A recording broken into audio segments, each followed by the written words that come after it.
Parashëvi Simaku, çfarë të kujton? Yllin e muzikës në vitet 80-90, zonjën e bukur që erdhi nga Kavaja, por sigurimi i shtetit mendonte se duhet merrte për grua atë që donte sigurimsi. Kush është sigurimsi? Në fakt sigurimsi do t'i vejmë Y tani, nifet ai ka kërkuar mbretreshës të muzikës së lehtë edhe asaj popullore, i ka kërkuar bukurisë të krytit saj.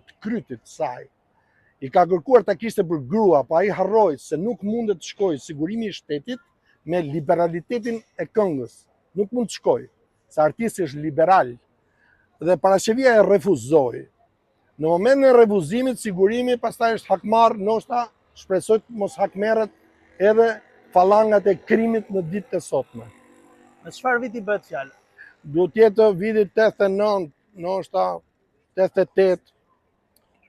Viti 88 duhet të jetë, kur mas 3 vitesh okupacion, domethënë, parashëvia nuk binte në Grackën që t'ishte spiune e sigurimit të shtetit. Spiune e sigurimit të shtetit, nuk rata ajo Grackë. Dhe me qenë se rata ajo Grackë atëherë nuk kishte shans tjetër ai vetë se ta merrte për grua. Edhe kur i kërkoi që të fejoheshin, të martoheshin, sigurimsi, ajo e refuzoi. Dhe ai refuzim është deri më sot, po më kanë thënë që tashmë është mirë edhe nga ana psikologjike edhe nga ana shëndetësore. Vllai im në fakt e pëlqente më shumë se unë, me thënë drejtën, sepse femrat që veshin taka shumë të larta unë nuk i kam shumë qef. Nuk i ke qef? Femrat që veshin taka shumë të larta. Pse ky detaj? Se kanë frikë se rrëzohen edhe vriten dhe ti s'ke mundësi ta ruash atë në çdo moment. Duke filluar nga nëna ime dhe duke dalë te zonja ime. Ke patur ndonjë takim me parashëvin në vitet e hershme? Vetëm një dhënie dore. Një dhënie dore pa shtrëngim.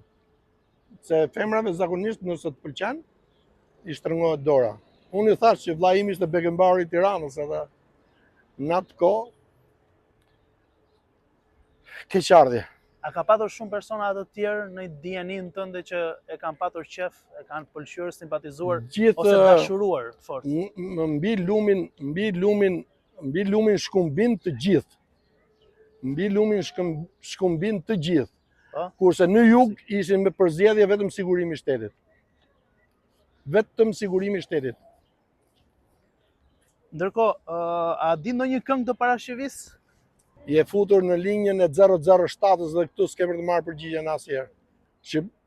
Shoqëria shqiptare tregoi bonus, tregoi bon sens, tregoi zemrën e mirë, jo vetëm të femrave, po edhe patjetër ne meshkujt se kemi një lloj nostalgjie, ishte ikonë e bukurisë në atë kohë ekran.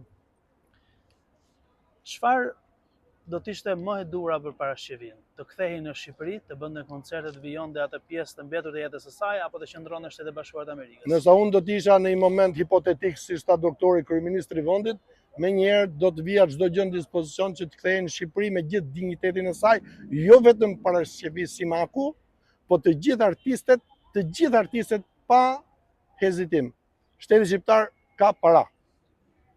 Ndërkohë, ka një informacion tjetër i cili nuk është bërë publik për parashëvin që mund ta ndash me ne në raport me jetën e saj në vitet e hershme?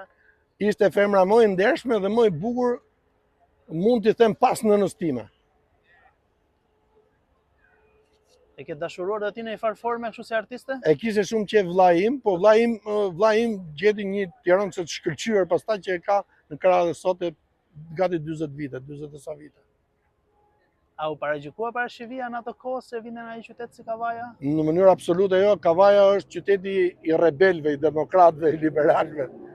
Ju dini se liberaliteti në Kavaja është, nuk e kam fjalën për pjesën konservatore të të votuarit, po brenda familjes ka liberalitet, ka edukat, ka aristokraci Kavaja.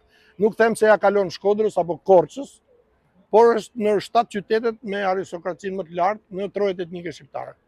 Cili do të ishte një mesazh i yt drejt për drejt, ndoshta edhe i gjatë për gjithë qytetarët shqiptarë ose ata që ndjekin nëpër botë në lidhje me parashëvin?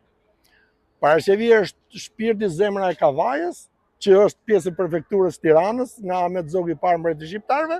Normalisht është zemra e Tiranës Nuk e di kur do vi këtu që ta përqafoj një herë me mall si t'ishte motra ime.